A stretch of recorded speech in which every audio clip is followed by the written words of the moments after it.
Guys, dahil Lunes na naman bukas, o araw naman ng pasukan, ayan, gagawa na naman tayo ng baon ng mga bata. Bumili po ako ng picture sa palengke. Ngayon po gagawin po natin baon.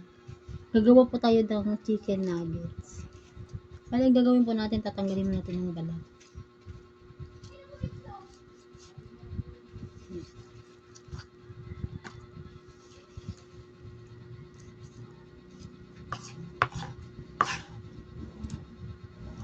Tapos, kukuha po tayo dito ng ayan.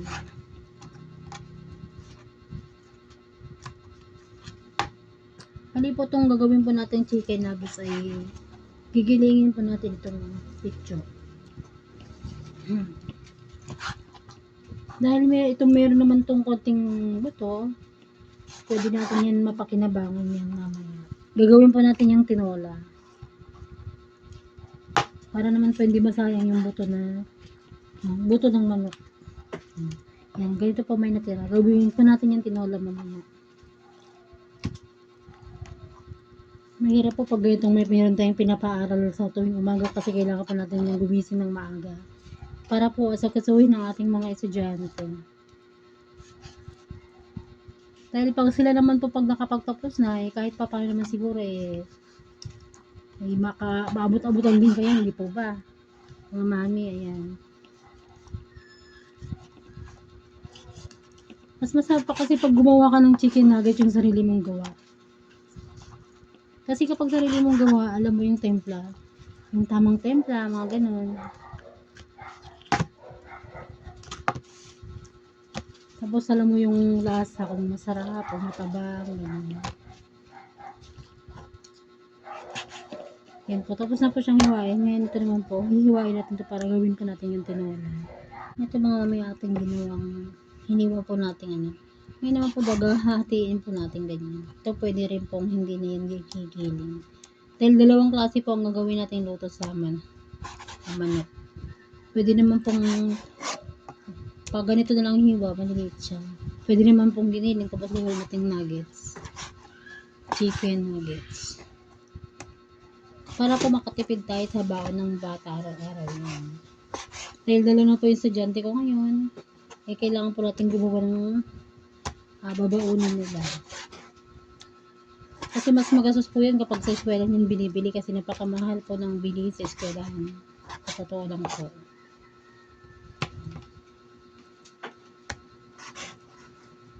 Okay na po ito.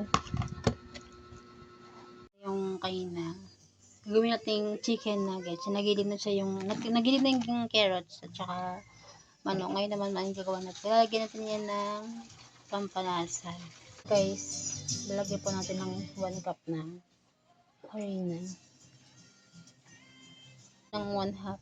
Yan, 1/2 teaspoon ng paminta. Lagyan din natin ng magic syrup. Nasa inyo na po kung ano ilalagay din yung magic syrup or asin.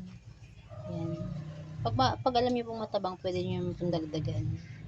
Ngayon naman po ay ating hahaluin ng ating gagawing chicken nuggets. So, ating hahaluin ang gawin natin chicken nuggets. Ayan.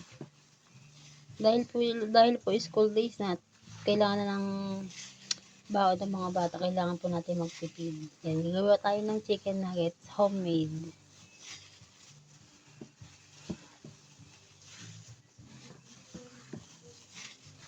Halu-haluin lang po yan hanggang sa mag-mix lahat. Ba kasi nilalagyan po ng itlog yung chicken nuggets, pero ako hindi ko na yan nilalagyan. Sa inyo na po yan kung gusto nyo lagyan ng itlog, pero ako hindi din. Tapos po nag-form na tayo ng nuggets, lalagyan po natin yan ng breadcrumbs. Guys, magpo-form na tayo ng gawin natin nuggets, lalagyan natin sa breadcrumbs. Ayan guys, dahil pang baon na naman ganyan kalalaki, okay na yan. Pero pag pagbenta yan, malilit lang. Pero dahil pambaon, dito okay na, pwede na to. Mga mami, yung ginawa kong chicken nuggets, ayan. Bali yan ay baon nila yan bukas. Mga ilang araw din yung babaunin. Ayan. Hi sa mga followers and non-followers. Pag-i-follow naman po ang aking YouTube channel, TP The Recipe. Thank you for watching.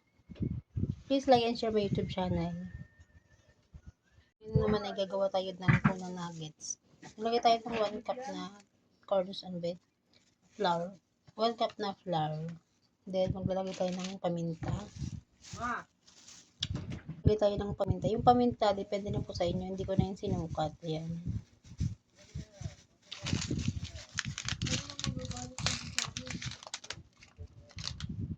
Then, maglalagay tayo ng seasoning. Magic sarap.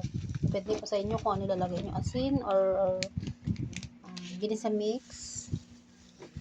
Then, halo-haloin na natin yung gagawin nating tuna nuggets. Kasi kailangan po natin magtipid.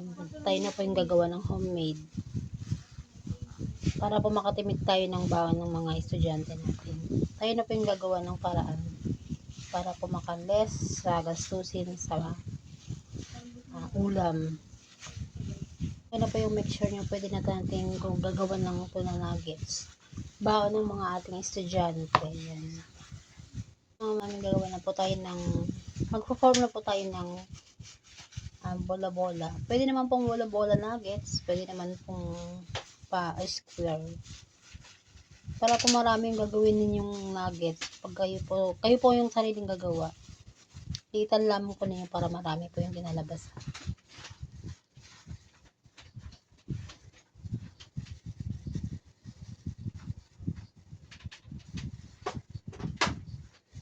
Ganito po, pwede na po yan. Ang ingredients lang po natin dito ay flour, tapos carrots, sibuyas, bawang, tapos meron siyang breadcrumbs. So, wala kayong budget pambili ng breadcrumbs, pwede naman pong gumamit ng Skyflex na lang, tapos dudurogin. Yun na lang po yung paibabaw natin sa tuna nuggets, o kaya chicken nuggets, mga ganun.